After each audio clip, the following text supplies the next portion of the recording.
શું તમારે બધાને કેરી ખાવી છે એ પણ મનગમતી અને સસ્તા ભાવે? તો આવી જાઓ પોરબંદર માર્કેટિંગ યાર્ડમાં.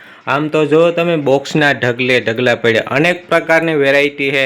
એમાં કાશી તમારે અંથાળું બનાવવું હોય એના માટેની છે, પાકેલી છે.